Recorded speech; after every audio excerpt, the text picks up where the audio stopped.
rallying cry of no taxation without representation dumped over 46 tons of loose-leaf tea into Boston Harbor. They were doing this as a protest against the taxes that were being levied against the colonies by the British Crown, despite the fact that the colonials did not have a voice of representation in the British Parliament. This protest would come to be known as the Boston Tea Party, a party that would cost the Crown somewhere in the realm of $1.5 and $2 million by today's standards. King George would respond to this act, which he considered an act of treason, by sending 5,000 British troops to occupy the city, as well as a fleet of battleships to blockade Boston Harbor, cutting off her vital trade. He meant to make an example of Boston to the rest of the colonies, but these efforts would largely go to backfire. They in turn would set off a series of events that would ultimately lead to the American Revolution, and from there, the formation of the United States of America. Just to the left of the Iron Bridge, on the shore you'll see a large semicircular building with a sloping green glass front. That's the Joseph Moakley Federal Courthouse, where notorious Boston-based gangster Whitey Bulger was tried shortly after his arrest in 2011, after nearly 20 years on the run. The courthouse was designed by the late great architect I.M. Pei, who passed away. Just how truly new and young innovation this protection is, I'd like to draw your attention to the oddly shaped squat building standing on the shore in front of the much taller Goodwin building, with the large glass overhang jutting out towards the harbor and the gray staircase running up beneath it. This is the ICA, the Institute of Contemporary Art. It was built in 2006, stands 4 stories high, and up until 2013, this was the tallest structure in this area of South Boston. All of these massive glass buildings have sprung up around it since, including the one we can see our reflection in as we go by. Give yourself a wave, everybody. All these buildings went up over a period of roughly 3 years, which gives you an idea of just how quickly the city's landscape can change in a relatively short period of time. While the ICA is no longer the tallest building on the waterfront, it does remain one of the most unique structures in the city, as well as the second most visited museum in Boston, right after the Museum of Fine Arts. And, little fun fact, every other year, Red Bull will host their annual cliff diving competitions from atop the ICA. This past June, those competitions returned in force. Contestants from all over the world came to dive off the ICA's overhang to plunge 93 feet below into Boston Harbor. For reasons I cannot begin to fathom. Much of what we're seeing here on South Boston's waterfront are relatively new structures, or some are older structures that are getting a little bit of do-over, like Commonwealth Pier here on our starboard side, which is having all these new glass panels installed. We'll see what it ultimately looks like in 2024 when it's due to be complete. But right after Commonwealth Pier, we have some of the oldest structures in South Boston, which stand atop the oldest fish pier in the country, the South Boston Fish Pier. With its red brick facade, its green rooftops, and hovering around those rooftops are seagulls eagerly awaiting their next meal as they harass the fishing vessels lined up along either side of the fish pier. These vessels are called stern draggers, which drag huge fishing nets off their reel at the stern. These stern draggers leave the pier and travel 150 miles out to sea to George's Bank, the richest and most fertile fishing grounds in the world today. Ever since settlers first arrived in Massachusetts, they've had to turn to the bounty of the sea to make their living, as they soon found out the land was not ideal for agriculture. To this day, we still rely heavily on the sea's bounty, as the fishing industry brings in an annual $9 billion worth of revenue to the local economy. Now, some folks are probably wondering what this large white tent-like structure is. I often find myself asking that very question, because up until recently, this was the Rockland Trust Bank Pavilion. Before that, it was the Blue Hills Bank Pavilion, and even before that, the Bank of America Pavilion. And as of last year, it has been renamed, yet again, to the Lieber Bank Pavilion. Talk about identity crisis. This is an outdoor concert hall that can seat up to 5,000 people. In the summer, it hosts a series of music festivals with big headline names. We've had everyone from Billy Joel to Billie Eilish come to play. Originally, this was only supposed to be a temporary structure, but people loved it so much, especially when lit up at night with many different colors, that they decided to make the pavilion a permanent addition to South Boston's waterfront. And no matter who pays for the naming rights, locals will always refer to the pavilion as the Harbor Lights. And speaking of things that are light at night here on the harbor, Coming up next on our starboard side, we have the Legal Seafoods Quality Control Center, atop of which stands a 43-foot-long steel fish switch, which, by the by, costs about $750,000. No idea if saying Legal Seafoods can afford it. It's the most popular seafood chain in all of New England. At night, when the wind blows through the body of the sculpture, it causes the eye to glow a pale shade of blue. The intensity of that light changes with the wind speed. A very nice feature out here on a dark and blustering night on the harbor. But standing directly behind Legal Seafoods Quality Control Center, we have this grayish block structure with several triangular pipes jutting out the top of it. And if we were to look off our port side, directly across the way from these structures identical twin, both of these structures are giant vents for the Ted Williams Tunnel, which we have just crossed over. This tunnel runs beneath Boston Harbor, connecting South Boston to Logan Airport and East Boston across the way. The Ted Williams Tunnel was one of several projects that fell under the umbrella of the notorious Big Dig project. The Big Dig construction project broke ground in Boston in 1992 with the intended goal of replacing Boston's old highways, which once ran on stilted bridges through the city skyline behind us, and replacing them with ones that run underground in tunnels both under land and water. While Big Dig was ultimately quite successful, it did come at a considerable cost. Its initial budget was about $2.3 billion, already a pretty hefty sum. It was scheduled to be completed by 1998. But by 2007, when the Big Dig was finally declared finished, that price tag had soared to over $15 billion. And with ongoing renovations still happening to this day, that price tag now stands at $22 billion and still climbing. Well, on the plus side, we did get a great flavor of ice cream. So, small victories, I suppose. Now, folks, if you look off into the middle distance here, you'll see this long grayish-white building with a black Reebok sign saying on top of it. They're doing a little bit of work up there, so it's a little hard to see. Okay, now today that's the design center. Reebok is one of several companies that have their offices in that building. When that building was originally built in 1910, that was the Army Warehouse in Barracks, and it held the record for being the longest building in the world. A record that it held for a whopping 2 months. Fame is a fleeting thing. But right on the other side of that building is the Black Falcon Pier Cruise Terminal.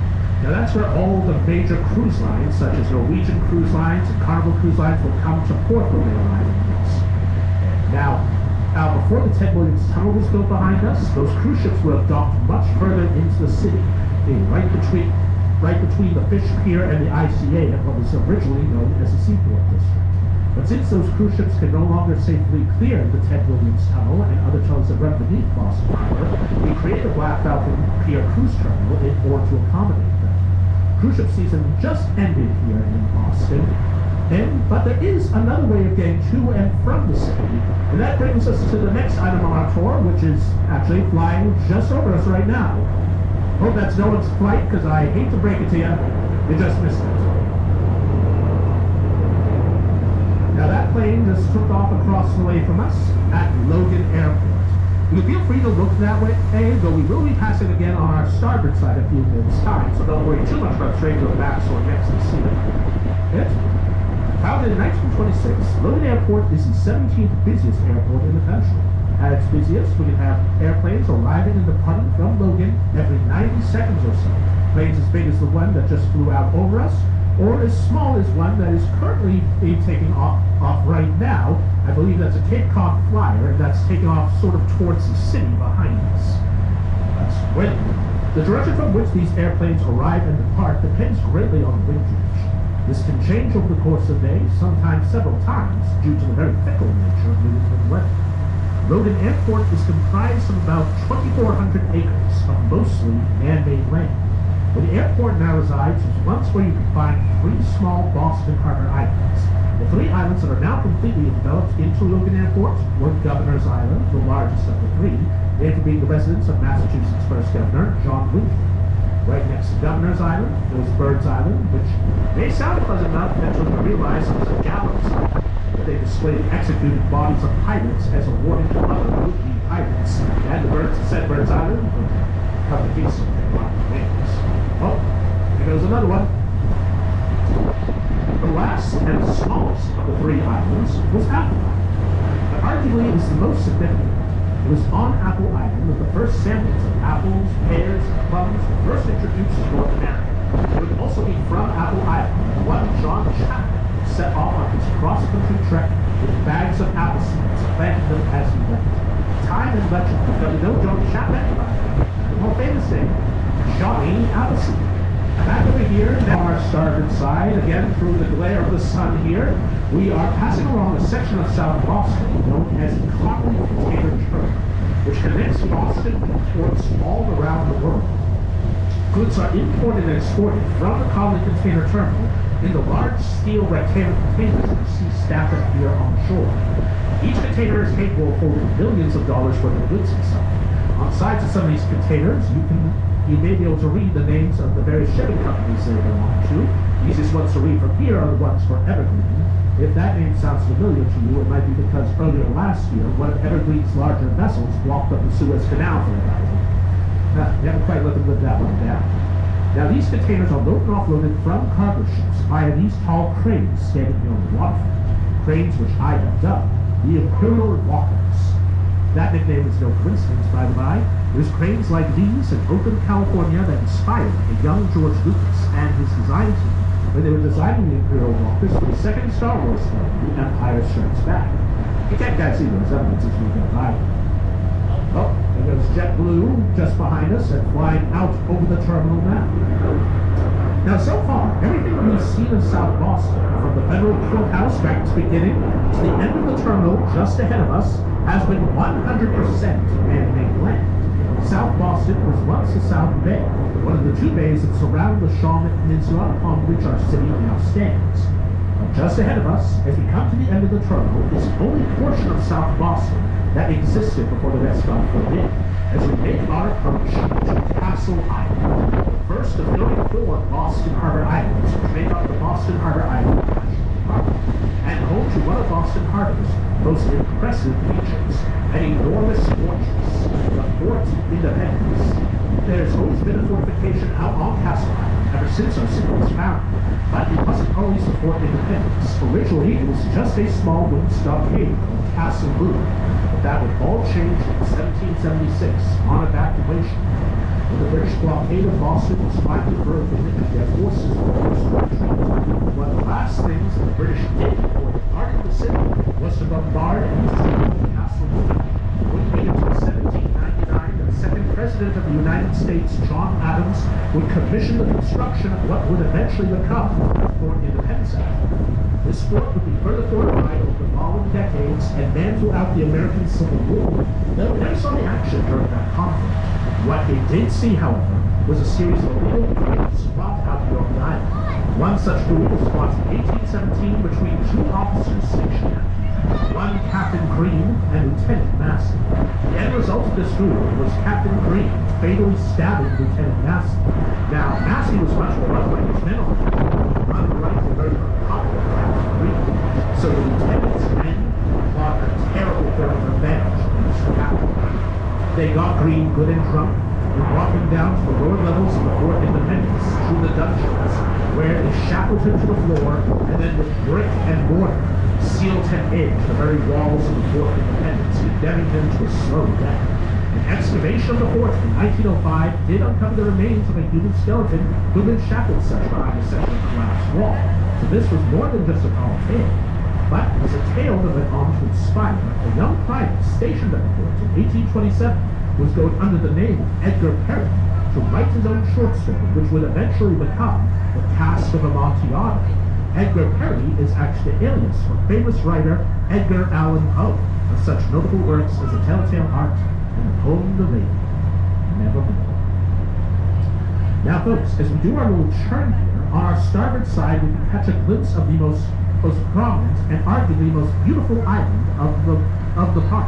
You'll see it looks like two large grassy hills dotted with trees and shrubs. That is Spectacle Island. Spectacle Island is the tallest island in Boston Harbor. The hill that stands closest to us, known as North Drummond, is 165 feet above sea level. That's the tallest vantage point in Boston Harbor and one of the best views for people who go out to visit there.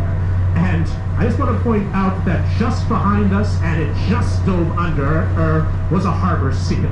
You know, harbor seals are one of the marine mammals that we can actually spot here in Boston Harbor, unlike whales, which you have to go out another 20 to 30 miles out to sea to see. But we run ferry services to a number of these islands in the summertime, and if you're in town next year, beginning in May, I highly recommend visiting some of these islands. They're the hidden jewels of Boston. Spectacle Island in particular is a wonderful place to go out for a hike or a picnic. They even have a beach on the western side of the island where you can swim. And the fact that we even talk about swimming at all in Boston Harbor today is a small miracle in itself. For not too long ago, very much within living memory, Boston Harbor was one of the most polluted harbors in the country. This was due to the city and its surrounding communities pumping their sewage directly into the harbor for decades. But the reclamation of Boston Harbor is due in no small part to another one of our harbor items. It's 150 feet tall. They are called sludge digesters. I know it's very interesting. The place one of these much greater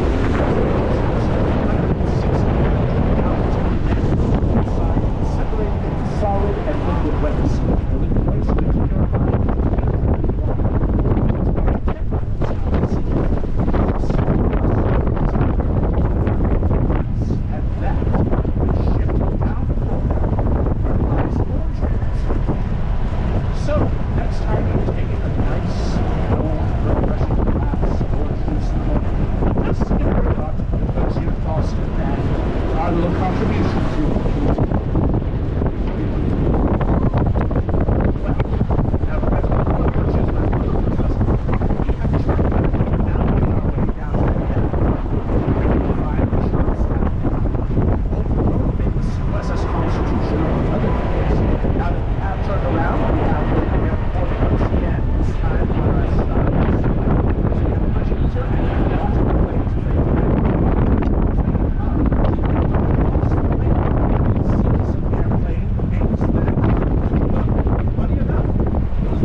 miles of shallow rock shoulders. Directly parallel to the large ships of the port. Get around those, they will usually utilize the ships like this, and come in like ships, after living like this particular version will tell what one to see the others to get light ship. We've actually built it as means of compensation after the predecessor was struck and sunk by Vargas. The sister ship, by hand, not whatsoever.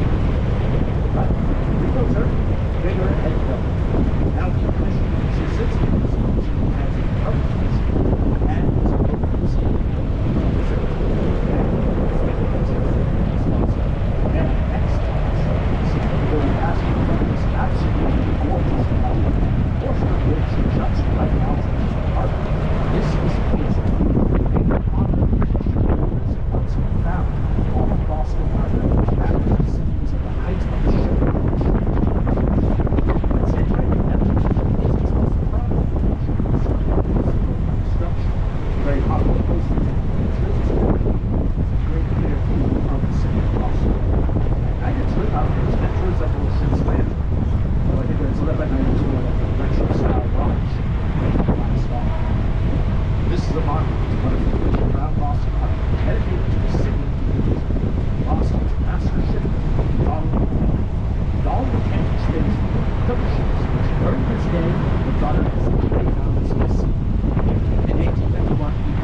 in town again next year as the weather gets warmer, I highly recommend making your way over here to Appentalship sometime. It really is quite a treat. Now, Appentalship, and coming up on our starboard side here, we have one of the newest additions to East Boston's waterfront, Clipper Ship Wharf. And I'm not just talking about the buildings, but the very ground they stand upon did not exist just 5 years ago. East Boston, like much of the city itself, originally started as a series of small islands and peninsulas surrounding a much wider Boston harbor. But over the centuries, they filled in the gaps until it became one continuous landmass like we have here today. Clipper Ship Wharf is a prime example of East Boston continuing to grow and expand in this fashion. And the waters where Clipper Ship Wharf now resides was once where you could find the shipyards of Boston's master shipbuilder Donald McKay, where he built his world-famous Flying Cloud. Also, a little ways ahead of us, just at the end of East Boston's waterfront, stands a tall building with a sign up top that says Live Edna. That building is currently standing on what used to be Noddle's Island. Much of East Boston was actually built out from Noddle's Island, heading towards Logan Airport. It was also off the coast of Noddle's Island on a cold winter night in 1644 that a mysterious tragedy took place. A vessel that was anchored off Noddle's Island exploded in the night after its powder magazine was set alight. 5 crew members were killed in the blast. One of those crew members was suspected of setting off this blast in the first place, and his body was the only one that recovered after the explosion. But this is where history meets legend, for several weeks afterwards, fishermen and locals on the waterfront claim to hear what they describe as a most dreadful voice saying, "Boy, boy, come away, come away." Many conclude this voice was none other than the devil himself, come to claim that lost sailor's soul. Is that true? Who can say for sure? Someone who did believe at the time, however, was Massachusetts' first governor, John Winthrop. He too claimed to have heard that voice from his nearby estates out on Governor's Island. again is now part of the Lincoln Airport. He recorded the incident down his journal, which years later would end up being published, thus unwittingly preserving this most dreadful tale for centuries to come. Now, as we pass what used to be Noddle's Island, leaving it and East Boston behind us as we do, we are now entering what's known as the head of the harbor, where two freshwater rivers can meet and converge with our saltwater harbor. The first river we're going to be passing on our starboard side is the Mystic River, and we can actually see right now an oil tanker that is currently making its way out of the Mystic River. It just dropped off its cargo. Oil and liquid natural gas are our city's chief imports, our chief export through scrap steel. And all of that comes in and out of the Mystic River here. And that's going to be making its way back out to the open ocean. So we'll probably be passing by it a little bit later as we do our journey. But rising high over the mouth of the Mystic River, behind that vessel, is this green iron monstrosity of a bridge. The Mystic Tobin Bridge, the world's longest parking lot. Try driving over that during rush hour, you understand why we call it that. And for any of you sports fans, that distinct color is a trademark color. That's Fenway Green. Same color as Fenway Park, home to our Boston Red Sox. And it took 24,000 gallons of Fenway Green paint to paint the entire length of that 2.5-mile-long bridge. The other river that meets Boston Harbor is the Charles River, which we'll be coming to momentarily. But sitting right between the two rivers is the city of Charlestown. It's in Charlestown that we will find the last ship that was to close in Boston Harbor in 1973, the Charlestown Navy Yard. Today, about 25% of the original Navy Yard has been preserved as a national park and is home to two permanent residents, the USS Cassin Young and the world-famous USS Constitution. But before we get to those, I'd like to call folks' attention to a tall gray granite obelisk rising high on a hill in the city of Charlestown, very similar in shape and design to the Washington Monument of D.C.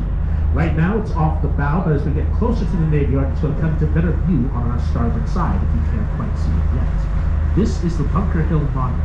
It marks the spot where the Battle of Bunker Hill took place on June 17, 1775. Though, interestingly enough, the Battle of Bunker Hill did not actually take place on Bunker Hill, but rather Breed's Hill, where the monument now rightfully stands.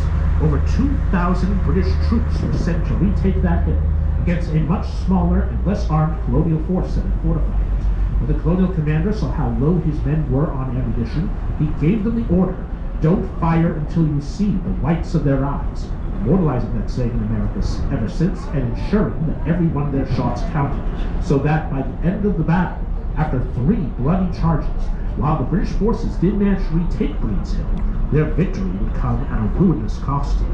For every colonial soldier who lost their life that day, 4 British soldiers lost theirs. The casualties were so grievous on the British side that their commanding general would later write in his journal, "With victories like these, we are sure to lose the war." But here we are in front of what's left of the Charlestown Navy. The Bunker Hill Monument's in much better view here on our starboard side there in the background. And in the immediate foreground, we have the first permanent resident of the Navy Yard. This large, gray, steel-hulled vessel.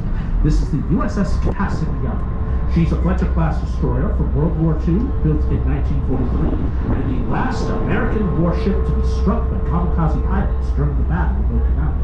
During the battle, one of the pilots managed to get all the way down to the engine room, resulting in the deaths of 22 crew members. But the remaining crew acted fast and were able to keep the Cassin afloat. She was eventually brought to the Navy Yard, where she underwent extensive repairs and would later be redeployed and would serve in the Korean War. She was decommissioned in 1960. Now, she sits here as a floating museum and is a testament to all the ships built and repaired here by the Charlestown Navy.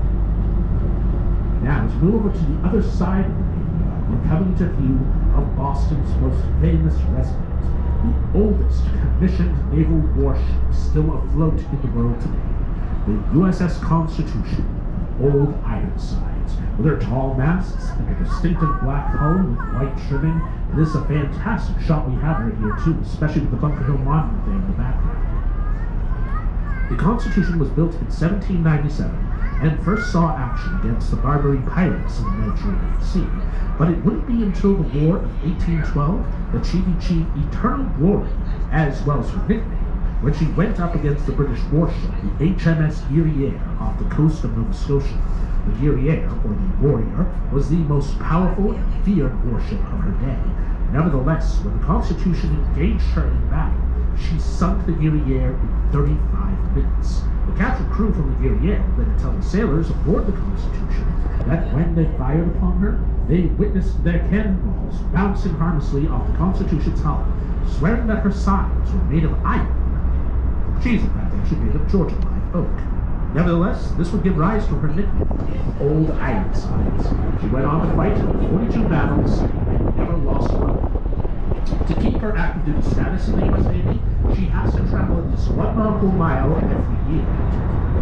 This she will always do on Independence Day, the 4th of July, where she'll be escorted from the docks of the Navy Yard out to Castle Island. There, from Fort Independence, she will fire a 21-gun salute in honor of America's birthday, before returning once more to the Navy Yard to dock again, facing the opposite direction this time, so that both sides of the vessel will be weathered evenly throughout the year. But now, folks, we have a view of the mouth of the second freshwater river to flow into Boston Harbor, the Charles River. And spanning the mouth of the Charles, connecting the city of Boston to the city of Cambridge across the way, we have the beautiful Leonard Zakim Memorial Bridge. You might have noticed that the two support pillars rising from the top of the bridge have a rather familiar shape, as they were both designed to resemble the Bunker Hill Monument over there in Charlestown. And those white suspension cables running down from the pillars are meant to resemble particularly those of the USS Constitution when she is at full sail. A very nice tribute to two of our local monuments. And as we complete our little spin here in front of the Charles, on our starboard side we have the waterfront of Boston's historic North End, also known as Little Italy, home to some of the best Italian restaurants and pastry shops you'll find on the East Coast. And rising high above the North End, you'll see this white church steeple, which belongs to the Old North Church, the oldest church standing in the city. It was from the window of that steeple that 2 lanterns were hung to warn the Charlestown militia that British forces were planning on launching a surprise raid. These lanterns were a signal, 1 if by land, 2 if by sea. When they saw the lanterns hanging up there, Paul Revere, William Dawes, and other men rode out across the countryside, sounding the alarm and calling the men to arms. And so was the following warning that those British soldiers would meet a small colonial militia on the field of the Lexington Green, where the shot heard round the world was fired, and so would begin in earnest the American Revolution. The North End is also the home of our U.S. Coast Guard base here in Boston, which today has set up shop in the middle of Constitution Wharf. They've been honoring the very shipyards where the USS Constitution was originally built in 1797. And we're just passing the newest addition to our Coast Guard fleet, the William Chadwick, or Billy Chad for short, I like to call her. This long white-hulled vessel, which is beautifully decorated, fully dressed, as they'd say, with semaphore flags. The reason she's all dressed up today is today, they officially gave her her commission. She arrived a couple of weeks ago, but now she is considered fully active duty. So, welcome to Boston Harbor, William Chadwick. Right now, also, Constitution Wharf is undergoing some major work. They're in the process of taking down the center pier here. You can see all the working barges around it, and also slabs of concrete from what they've already taken down. They're planning on widening the waterways here at the base to accommodate larger Coast Guard vessels in the future, even bigger than the William Chadwick. The Coast Guard, to this day, remains a specialized force dedicated to saving lives. Their motto is Semper Paratus, always ready. And Constitution Wharf is one. Then right after Burroughs Wharf, slightly ahead of us, is Union Wharf, Boston's only privately owned wharf. So if you want to enjoy the view of Boston Harbor from Union Wharf, you have to buy one of the small but very handsome brick townhouses that sits atop. And one of those can be yours for the very reasonable price of about $4.5 million. Very, very reasonable. But right behind all these wharves and all along the waterfront of Boston's historic North End is Commercial Street, where, just over 100 years ago, on an unusual warm January day of 1919, a strange and sticky tragedy occurred. When a giant vat containing 2.8 million gallons of molasses, which was used for distilling rum, suddenly exploded unleashing its contents in a massive tidal wave that swept down Commercial Street at nearly 35 miles per hour and crested as high as 20 feet at times. It carried off 22 people and over a dozen horses to their deaths, destroying multiple buildings and vessels along the waterfront as it went. The following morning, our local paper, the Boston Herald, which is still printed to this day, ran a headline on their front page, dubbing this tragedy the Boston Massacre. I want to say Boston Herald. Too soon. The definition of too soon. Time would come to know this as the Great Molasses Flood. It took 6 years for them to clean up all the spilled molasses here in the North End. Some residents of the North 1849, a very nice, rather small, located in State Street. 1914, they added the clock tower to the custom house, raising the building's height to just under 500 feet, making it for a period of about 50 years Boston's tallest, and for a time, only statue. Being a clock tower, the custom house does have a clock face on either side, 4 in total.